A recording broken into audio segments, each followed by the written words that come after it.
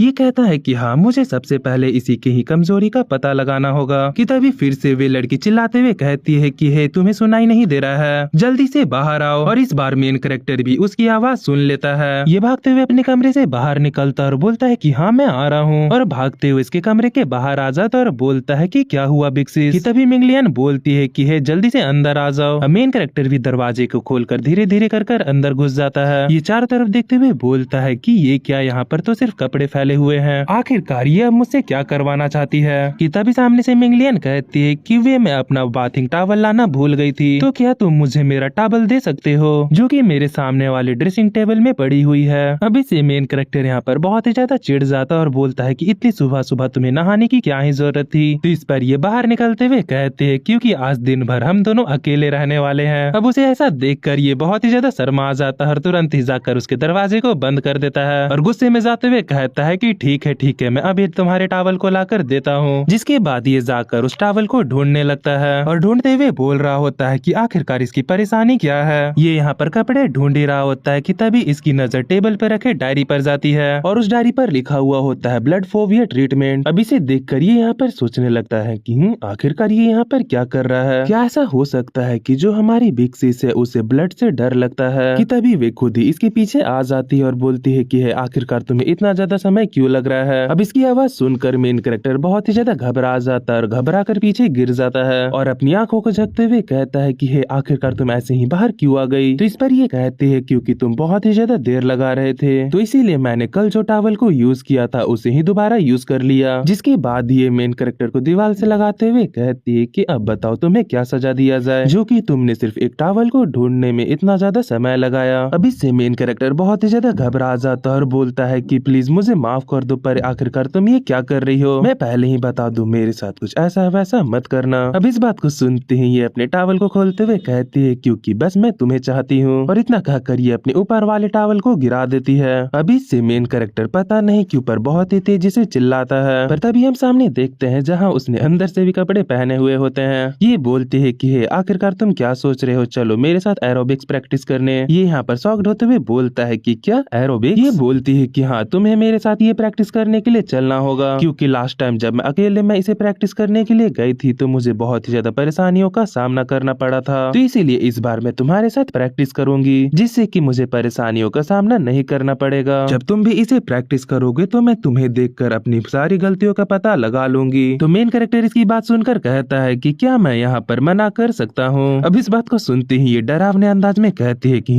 आखिरकार तुमने अभी क्या कहा। जिसके बाद ही ये मेन कैरेक्टर को अपने लास्ट से एक्सरसाइज करवाने लगती है। अभी से मेन कैरेक्टर यहाँ पर रोते हुए कहता है कि प्लीज मुझे छोड़ दो। ठीक है मैं तुम्हारी मदद करने के लिए तैयार हूँ। अब इस बात को सुनकर ये इसके पास आते हुए कहती है कि बहुत ही बढ़िया, तुमने एकदम सही डिसीजन लिया है। मेन कैरेक्टर बोलता है कि तुम साइको ह्यूमन, मैं तुम्हें बाद में देख लूंगा। अब इसकी बात ये भी सुन लेती है। ये इसे और भी तिरछा करते हुए कहती है कि मुझे मास्टर बुलाओ। अब हम कुछ देर बाद देखते हैं जहाँ पर कि मेन कैरेक्टर अंडे छिल रहा होता है। वे पीछे से इससे कहती है कि मेरे लिए 4 अंडे छिलना उतना मेरे लिए काफी रहेगी। ये यहाँ पर एक्सरसाइज करते हुए कह रही होती है कि सच में ये तो बहुत ही ज्यादा अच्छा हुआ कि तुम यहाँ पर आ गए। चलो आज से और अभी से तुम जो मेरी फिटनेस मिल है उसका ख्याल रखोगे। मेन कैरेक्टर यहाँ पर बहुत ही ज्यादा दर्द में होता है। ये बोलता है कि मुझे कुछ भी कर कर इसे हराना होगा, ये तो यहाँ पर मेरा जीना मुश्किल कर रही है। कि तभी अचानक से इसे उसी नोट के बारे में याद आता है कि कैसे सबसे पहले सामने वाले के वीकनेस के बारे में पता करो। ये यहाँ पर हंसते हुए बोलता है कि अरे हाँ मैं तो इसके बारे में भूल ही गया था कि इस लड़की का एक वीकनेस है जो कि ब्लड है। ये हंसते हुए बोलता है कि क्या सच में इसकी कमजोरी ब्लड हो सकती है। तभी अचानक से हमें एक फ्लैशबैक का सीन दिखाया जाता है जहाँ पर कि एक बंदा वू मिंगलियन को एक फ्लावर देता है और देते हुए बोलता है कि चलो आज दिन भर हम लोग एक साथ रहते हैं और जो ये डेट है उसके मजे उठाते हैं। अब हम हमारे मेन कैरेक्टर को देखते हैं जो कि यहाँ पर बाजार आया होता और ये यहाँ से मछलियाँ और कुछ सब्जियों को खरीदता है। अब ये घर पर आकर बोलता है कि मुझे माफ कर देना कि मुझे खाने को बनाने में इतनी ज्यादा देरी लग गई, और इतना कहकर ये सभी डिशेस को टेबल पर रख देता है और जितने भी डिशेस बने होते हैं वे सभी यहाँ पर ब्लड के बने होते हैं। ये यहाँ पर बहुत ही ज्यादा खुश हो रहा होता है। तभी ये आगे बढ़कर खुद ही खाने को सर्व करते हुए कहता है कि ये लीजिए आप इसे ट्राई कीजिए, ये मेरा पहली बार है कि जब मैं बड़ा होकर खाने को बना रहा हूँ। अब इसे रख कर ये यहाँ पर क्रीपी से स्माइल करते हुए कहता है कि हाँ जल्दी खाओ, इससे यहाँ पर मुझे कंफर्म हो जाएगा कि तुम्हें इससे डर लगता है कि नहीं। कि तभी वो मिंगलियन अपने खाने को नीचे रख देती है और बोलती है कि मैंने तुमसे कितनी बार कहा है कि जो ये ब्लड के डिशेस है भले ही इनमें बहुत ही ज्यादा प्रोटीन हो लेकिन इसे ऑब्जॉर्व करना इतना भी ज्यादा आसान नहीं होता है। ये यहाँ पर एक अंडे को उठाती है और बोलती है कि हमें ऐसे प्रोटीन को चुनना चाहिए जिसे कि डाइजेस्ट करना आसान हो। अब ये देखकर मेन कैरेक्टर का तो यहाँ पर मुंह ही बन जाता है। तभी वो मिंगलियन उस अंडे को खाने के बाद बोलती है कि अगर हम तुम्हारे डिशेस को खाएंगे तो जो हमारा कोलेस्ट्रॉल का लेवल है वे बढ़ जाएगा, जो कि हमारे हेल्थ के लिए बिल्कुल भी अच्छा नहीं है। अब इसकी बातें सुनकर मेन कैरेक्टर को यहाँ पे समझ में नहीं आ रहा होता है कि आखिरकार ये क्या कह रही है। कि तभी वे आगे बोलती है कि तुम्हें मेरे लंच के लिए इतना कुछ करने की कोई जरूरत नहीं है, बस तुम कुछ एग को उबाल देना। अब इस रिएक्शन को देखकर मेन कैरेक्टर बहुत ही ज्यादा हैरान होता है। ये बोलता है कि आखिरकार ये क्या हो रहा है, इसने तो वैसा रिएक्शन नहीं दिया जैसा कि मैं सोच रहा था, इसने तो एकदम डिफरेंट ही रिएक्शन दिया है। मैंने इतनी ज्यादा तैयारियां की थी, क्या ऐसा हो सकता है कि मैं जो सोच रहा था वे गलत है। अब हम आगे मिंगलियन को देखते हैं जो कि अपने रूम में आ जाती है और ये अपने दरवाजे को जैसे ही बंद करती है इसकी हालत यहाँ पर बहुत ही ज्यादा खराब हो जाती है। मतलब कि इसे सच में उससे फर्क पड़ता है, बस ये वहाँ पर प्रिटेंड कर रही थी। अब इसके बाद हम दोपहर का वक्त देखते हैं जहाँ पर कि मेन कैरेक्टर एक ब्लड पाउच को पकड़ा हुआ होता है और ये उस चीज को देखते हुए बोलता है कि क्या सच में बिग सिस को ब्लड फोबिया है भी कि नहीं। मुझे ये बात समझ में नहीं आ रही है। कि तभी मिंगलियन यहाँ पर आती है और बोलती है कि हे तुम क्या कर रहे हो। अब उसकी आवाज सुनती ही ये इस पाउच को अपने पैंट के अंदर छुपाने लगता है और उसे देखते हुए बोलता है कि आखिरकार तुम अभी भी इस कपड़ों में क्यों हो। ये बोलती है कि क्या मैंने तुमसे ये नहीं कहा था कि जब 2 बज जाएंगे वैसे ही हम लोग अपने वर्कआउट को स्टार्ट कर देंगे। ये इस चीज को पूरी तरीके से छुपाते हुए बोलता है कि अरे हाँ मैं भूल गया था, वैसे मेरा जिम क्लॉथ कहाँ पर है। अब हम कुछ देर बाद देखते हैं जहाँ पर कि इसने वो मिंगलियन के ही क्लॉथ को पहना हुआ होता है और वो मिंगलियन पीछे इस क्लॉथ को पहनाने के बाद बड़े ही आराम से एक्सरसाइज को कर रही होती है। और हम मेन कैरेक्टर को देखते हैं जिसके पास अभी भी ये पाउच होता है। पता नहीं ये पाउच इसके पास क्या कर रहा है, पर ये इसे यहाँ पर छुपाने की कोशिश कर रहा होता है। तभी जो वो मिंगलियन होती है वे बोलती है कि आखिरकार तुम पीछे क्या कर रहे हो, जल्दी से मेरे पास आओ और अपने पाँव को स्ट्रेच करना स्टार्ट कर दो। अब मेन कैरेक्टर भी इसकी बात सुनकर आ जाता है। वो मिंगलियन अपने पैर को फैलाते हुए बोलती है कि देखो इस तरीके से करना है, इस तरीके से। अब मेन कैरेक्टर भी इस चीज को करने की कोशिश करता है कि तभी इसे एहसास होता है कि जिस पाउच को इसने अपने पैंट के अंदर डाला है वे यहाँ पर खिसक के नीचे गिर रहा है। अब इसका पता चलती ही ये तुरंत ही उस पाउच को अपने पैंट के अंदर दोबारा घुसा लेता है। ये दोनों ऐसे ही एक्सरसाइज कर रहे होते हैं कि तभी हम देखते हैं कि यहाँ पर एक और लड़की आ जाती है। यहाँ पर दरवाजे को खोलते हुए बोलते हैं कि सच में आज का दिन तो बहुत ही ज्यादा अच्छा गया, मेरा काम आज बहुत ही जल्दी खत्म हो गया, इसीलिए मैं बहुत ही जल्दी घर पर आ गई। अब ये जैसे ही अंदर आती है इसे बहुत ही अजीब अजीब आवाज सुनाई देती है। ये सामने देखते हुए बोलती है कि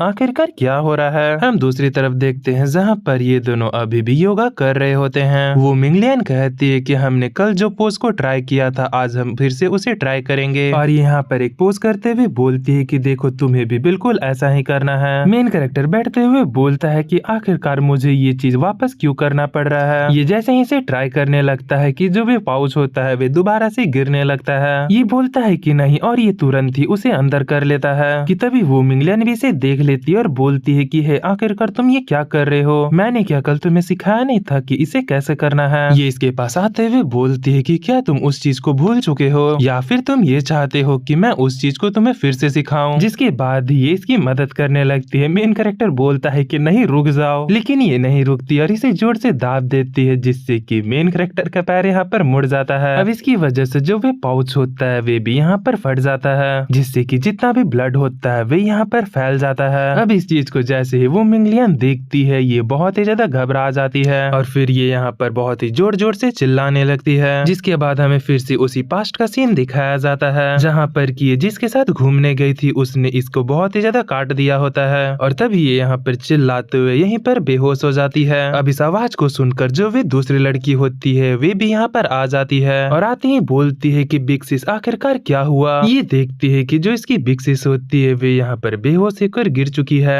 ये दौड़ते हुए इसके पास जाती है और उसे उठाते हुए बोलती है कि तुम ठीक तो हो ना। जिसके बाद ये मेन कैरेक्टर की तरफ देखती है और ये यहाँ पर बहुत ही ज्यादा हैरानी में होता है। अब इसके बाद हम वो मिंगलियन की रूम को देखते हैं जिसके की बाहर मेन कैरेक्टर खड़ा होता है। तभी जब वे लड़की होती है वे बाहर निकलती है। मेन कैरेक्टर इसे देखते हुए बोलता है कि क्या उसका ब्लड फोबिया इतना ज्यादा सीरियस था। ये उस पाउच को बाहर निकालते हुए बोलती है कि फ्यूचर में इस जैसा बकवास कभी मत करना, खास करके तुम तो बिल्कुल भी मत करना। अब इस बात को सुनकर ये बहुत ही ज्यादा कंफ्यूज होता है और बोलता है कि क्या पर आखिरकार मुझे क्या ही प्रॉब्लम है। ये बोलते हैं कि क्या तुम्हें ये बात पता है कि बिग सिस को आखिरकार ये ब्लड फोबिया क्यों हो रखा है, क्योंकि उसके पास एक बहुत ही टेरिफाइंग मेमोरी है और जिस बंदे ने ये मेमोरी दी है उसकी अपीयरेंस बिल्कुल तुम्हारी जैसी है। वे बंदा बिल्कुल तुम्हारी तरह दिखा करता था। ये बोलती है कि इसीलिए तुम्हें ध्यान रखना चाहिए और उसके साथ कभी भी ऐसा मत करना। मेन कैरेक्टर बहुत ही ज्यादा परेशान होता है और बोलता है कि क्या उसकी शक्ल मुझसे मिलती है, आखिर तुम कहना क्या चाहती हो। तब ये अपने मुंह को बंद कर लेती है और बोलती है कि अरे नहीं, मैंने तो फ्लो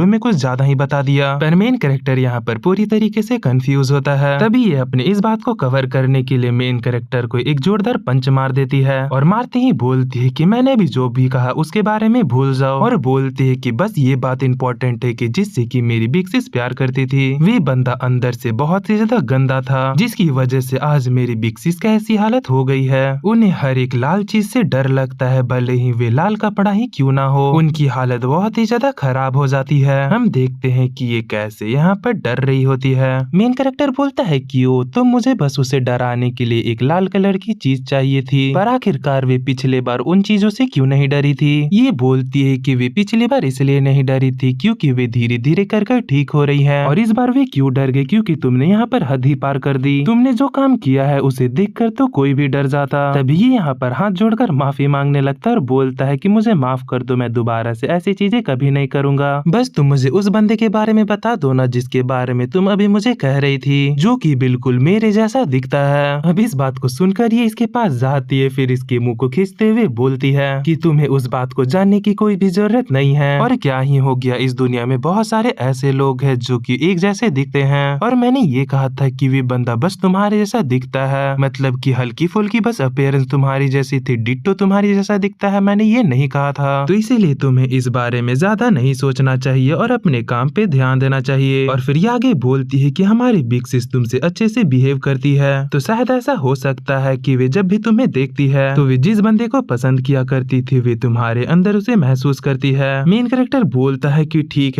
है बस मेरे मुंह को अब छोड़ दो। अब ये इसके मुंह को जैसे ही छोड़ती है चिल्लाते हुए कहता है कि तुम अपनी बिग सिस को कह दो कि मैं उसे कभी भी पसंद नहीं करने वाला, क्योंकि जो मेरा दिल है वे ऑलरेडी ही किसी और ने ले लिया है, और जो ये मेरा हैंडसम सा फेस है बस उसी को बिलोंग करता है। और इतना कहकर ये अपनी गर्लफ्रेंड का फोटो दिखाता है, यानी उस मेमे का। ये उस फोटो को देखते हुए बोलती है कि ये बंदी क्या ये तुम्हारी गर्लफ्रेंड है। ये बोलता है कि अभी तो नहीं है पर फ्यूचर में जरूर बन जाएगी। ये बोलती है ठीक है पर आखिरकार ये बंदा कौन है। मेन कैरेक्टर बोलता है कि अरे बस ये एक साइड कैरेक्टर है जो कि बस उसका ख्याल रख रहा है, और जब मैं वापस आऊंगा यानी कि मेन कैरेक्टर तो वे साइड हट जाएगा। पर ये यहाँ पर समझ जाती है कि वे लड़की मेन कैरेक्टर में बिल्कुल भी इंटरेस्टेड नहीं है, वे बस पैसों के पीछे पागल है। फिर ये बोलते है कि वैसे ये बताओ कि आखिर तुम दोनों की मुलाकात कैसी हुई थी। ये भड़वा फिर से यहाँ पर एक अजीब सा पोज मारते हुए बोलता है कि मुझे पता था कि सभी लोग हमारे प्योर लव की स्टार्टिंग के बारे में जरूर जानना चाहेंगे। अब इसके बाद हमें फ्लैशबैक का सीन दिखाया जाता है जब मेन कैरेक्टर एक हाई स्कूलर था। ये बताता है कि बचपन में ही मुझे मेरी फैमिली के द्वारा अबेंडन कर दिया गया था, तो इसीलिए जीने के लिए मुझे खुद ही पैसे कमाना पड़ता था। तो पैसे कमाने के लिए मैं एक काम को किया करता था जो कि हेयर कटिंग का था। तभी ये शॉप के अंदर जाकर अपने कपड़े को चेंज कर लेता है, और तभी कुछ देर बाद एक बंदा भी अंदर आता और बोलता है कि मेरे बाल छोटे छोटे कर दो। ये बंदा बोलता है ठीक है, जिसके बाद पता नहीं इसके दिमाग में क्या आता है, ये अपने कैंची और चाकू की मदद से इसे पूरा गंजा कर देता है, और करने के बाद बोलता है कि लीजिए आपके बाल छोटे छोटे हो गए हैं, इससे छोटे बाल आपको इस दुनिया में कोई भी नहीं करके देगा। ये बंदा बोलता है कि हाँ तुम कह तो सही रहे हो। और तभी यहाँ पर एक लड़की भी अंदर आती है और बोलती है कि क्या आप मेरे बाल को काट सकते हैं। अब हम कुछ देर बाद देखते हैं जहाँ पर कि मेन कैरेक्टर कूटा हुआ होता है। ये इससे भी बोलता है कि आपको कैसा हेयर कट चाहिए, तो इस पर ये बोलती है कि आपको जो भी पसंद है वे कर दीजिए। ये बंदा बोलता है कि यूहू आपने एकदम सही डिसीजन लिया है, देखिए मैं आपके बाल को कैसे काटता हूँ। मैं बता दूं कि यही बंदा इसकी लिटिल में है, और यही इसके बाल को काट कर यहाँ पर लड़की बनाता है। अब जैसे ही बाल कटते हैं ये लड़की अपने फेस को देखकर बहुत ही ज्यादा हैरान होती है, और फिर तुरंत ही इसके हाथ को पकड़ते हुए कहती है कि सच में आपने तो कमाल कर दिया। और फिर हम प्रेजेंट में देखते हैं जहाँ पर ये बोलता है कि बस उसी के बाद से वे मुझे पसंद करने लगी। ये बताता है जिसके बाद कि हम दोनों एक साथ रहने लगे, और उसने मुझसे तो ये तक कहा था कि उसके लाइफ का सबसे इम्पोर्टेंट पर्सन मैं हूँ, और अगर मैं उसके बारे में याद करूँ तो हमारे रिलेशनशिप के 5 साल हो चुके हैं। ये बंदी अपने हाथ को ऊपर करते हुए कहती है कि नहीं नहीं मुझे यहाँ पर कुछ गड़बड़ लग रही है। ये बोलती है कि अगर तुम उसके लिए इतने ज्यादा इम्पोर्टेंट हो तो आखिर वे अभी किसी और बंदे को डेट क्यों कर रही है। ये बोलता है कि अरे मैंने अभी तो तुम्हें बताया था कि वे सिर्फ एक साइड कैरेक्टर है जो कि सिर्फ जब तक के लिए है जब तक कि मैं वापस नहीं चला जाता। ये बोलती है क्यों, अच्छा तुम्हें पक्का यकीन है। ये बंदा बोलता है कि अरे हाँ, इन 5 सालों में उसने कई सारे बॉयफ्रेंड को बदला है और अब तक उसकी जिंदगी में कोई भी नहीं रुक पाया है, क्योंकि आखिरकार वे सिर्फ मुझे पसंद करती है। और ये फिर बोलता है कि मैं यहाँ पर तुम्हें एक सीक्रेट बताने वाला हूँ, जो कि मेरी लिटिल में ने मुझे बताया था कि कोई बंदा अगर उसे कन्फेस करता है तो वे उसे हर्ट नहीं करती और वे हर्ट ना हो जाए इसीलिए वे कुछ समय उसके साथ बिताती है। और इतना कहकर ये यहाँ पर हंस रहा होता है। हम देखते हैं कि ये सारी बातें वो मिंगलियन भी सुन रही होती है और सुनने के बाद उसी बंदे को याद करती है जिसने किसी में यही बात को कहा था कि तुम मेरी लाइफ की सबसे इम्पोर्टेंट पर्सन हो। ये अपने आंखों को बंद करती है, फिर जोर से दरवाजे को भी बंद कर देती है, जिससे कि ये दोनों बहुत ही ज्यादा हैरान होते हैं। ये बोलती है कि लगता है कि उसे होश आ गया तो तुम क्यों ना जाकर उसे माफी मांग लो। मेन कैरेक्टर भी जाकर माफी मांगने लगता है। यहाँ पर डायलॉग मारते हुए बोलता है कि असली मर्द अपने किए गए कामों की रिस्पॉन्सिबिलिटी लेता है। मैं यहाँ पर जिन्बो ये वादा करता है कि आज से मैं ऐसे काम बिल्कुल नहीं करूँगा। अब ये इतना कहकर शांत हो जाता है, लेकिन अंदर से कोई भी रिप्लाई नहीं आता।